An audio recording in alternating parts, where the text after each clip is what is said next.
Hello, my lovelies. And today I've kidnapped someone new. It's my daughter's boyfriend, Elliot. So a big thank you to Elliot for helping me out.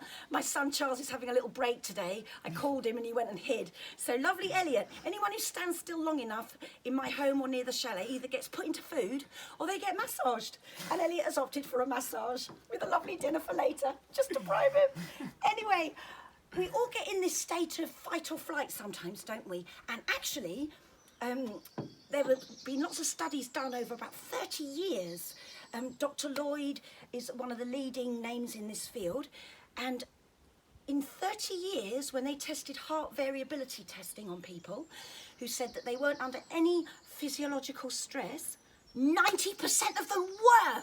And the reason for that is because we're so used to living on these high stress levels that when we think we're relaxed, we're actually on that scale of 1 to 10, we've just dipped to a 2 or 3. And obviously when we're stressed, we don't sleep, mental health builds up, and particularly for our kids with different abilities, kids with autism, ADHD for example, they're born with extra high levels of cortisol in their bodies anyway. So they're kind of born in fight or flight in a way. So what I'm going to show you today are 3 very simple things, and I call it my 999. So when you're in a panic, you call 999. Let me show you. So first of all, the shoulders. Now that's really super grounding, really grounding. So if someone's up on the ceiling and you need to bring them back into their body, you just do a little bit on the shoulders. And I've talked about the shoulders in one of my previous videos, but this is all part of the 999. So you put your hands on the person's shoulders very gently. Obviously, if someone's livid and you squash them into the chair, they're not going to like it very much. So you have to do it. I'm like this all the time, by the way, Elliot. I'm so sorry, even in my sessions. Anyway, so what you want to do is do it really gently. And remember that one I told you about helping the, watching the sexy surfer ride on the wave? We're going to do that one. So it's pushing your thumbs over the shoulders and then pulling back with your fingers, because you're kind of gripping onto him while you get in the sea. Sorry about this, Elliot. See? Oh, that's relaxing. I've paid him to say it's wonderful. Well, no, that is actually quite nice. It's got to be said. So, and you're always going from the inside out, because you want to push the load off the shoulders and not pack it in, condense it into the neck. So you're rolling the skin over that shoulder bone, and then you're pulling back again into the heel of your hand. And this is really grounding. And after 40 seconds, oxytocin starts to flow. Love and nurture. Babies fill with it when they're breastfeeding. I don't know who stood there and measured this, but after 40 seconds, counting it, but it's true. Magic, but it's science. And then it's that lovely lifty one. So anything on the shoulders, anything at all on the shoulders is beautifully grounding.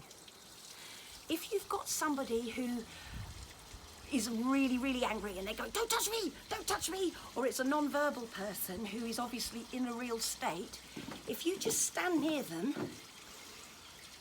and just do really quite loudish in and out breathing. In is the stress breath, out with the relaxing breath. Do that around them and then start to do this one, which is like a big cuddle. And just do it opposite them, and you will be surprised how just doing that in the room helps the person what we call drop their energy levels down, out from that beta down to alpha. So that's the first thing. So any of that on the shoulders, you don't have to do all of it. You can just do the helping the surfer on with his wetsuit, one, or somebody very lovely with their coat. You could be a gentleman helping a lady off with a coat. There we go. Just that is fine. And then once they're nice and grounded, you could even do the squeezy one on them if they'll let you, down the arms and down the legs. Just see where they're at. Meet them where they're at. That's the most important thing in my work, is that you meet the person where they are at. You don't try and push them down, and you know, you work with them, because then you're really hearing them from here. It's a slower listening. It's a listening from the heart. And if you've got that, you've got them. And they feel safe because they can feel that. You can transmit that very easily. So then the next one I want to show you is when you push up if you push up your neck, that first bony ridge where the bottom of the skull meets the neck. It's the occipital bone, the occipital ridge. And you want those luscious little pits and hollows underneath the bone. You're not massaging the bone. And again, you're working from either side of the neck outwards, because you're draining that load off. And don't poke your finger in that hollow bit in the middle. It's called a medulla oblongata. Don't ask me why, but that's what it's called, the hollow bit. The reason you don't fiddle around in that is because it collects all the cerebral spinal fluid, which then goes into the brain. So it would be like you're making a beautiful cake mixture and someone sticks their finger in it. We don't want that either. So avoid that bit, and you're going from either side of it. So, and as you can see, everything I'm doing is through clothes with children, but you can adapt it and use oils. You can do skin on skin for adults. So you can make it your own, as with everything I share with you. So it's middle finger pressure, not because you're swearing, but because that finger is too pointy. These are rubbish. So you want, I'm not going to only put my finger up then. So you want that one, the middle one. So support their head. If they're lying down, you won't need to, so you can just keep a hand on. So you can do it lying down as well. And you're just rotating like this. You don't break contact.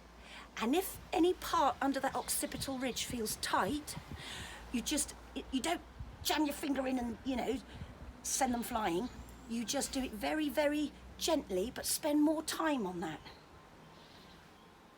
And you're kind of lifting the neck at the same time. So if I show you here, middle finger, I'll tuck the other ones in so you can see. Middle finger pressure.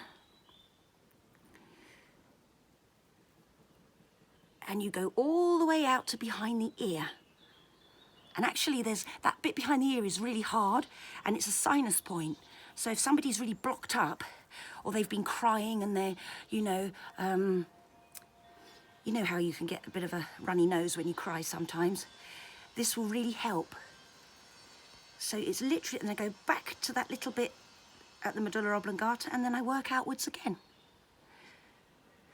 And this, you're actually on what are called the still points, which bring the body to stillness.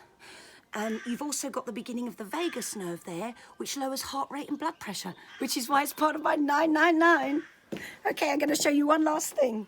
So, once you've done that, so you've grounded them in, you've pulled the hot air balloon down, you've pulled them back into their bodies because they were on the ceiling. Now they're lovely and calm. Then you've worked on the occipital ridge. And also, I forgot that bit, when you work on the vagus nerve, you're flooding the brain with dopamine. Sorry, my favourite hormone is dopamine, and that's what you're filling them with. So, as well as lowering heart rate and blood pressure, you've got all this going on. Look at that, you're going to have a wonderful day. So, then you're on the temples.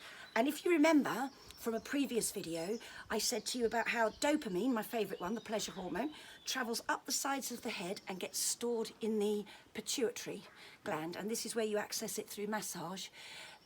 Children with ADHD, babies with ADHD, they're born with much lower levels of dopamine.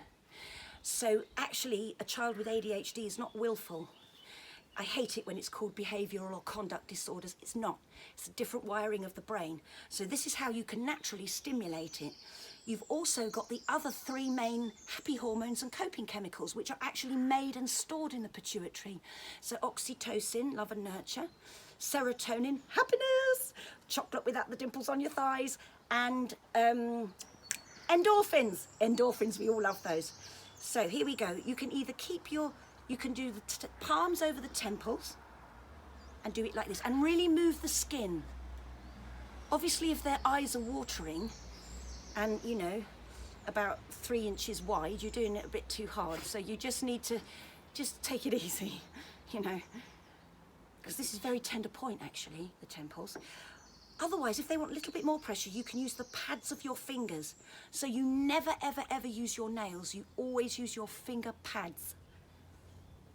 Never, ever nails. And I go backwards and forwards. So relaxing. Isn't it gorgeous? And somebody can do this on themselves if they don't want you to touch them. They can do that one on themselves. They can do the occipital ridge on themselves. And they can do this one on themselves. Wahey! So if you're on your own and you want to flood with the happy hormones today, and you need to call 999 for any reason, do this instead. Do this. It's wonderful. And you know what's happening tomorrow, don't you? YouTube launch day. So I'll see you then.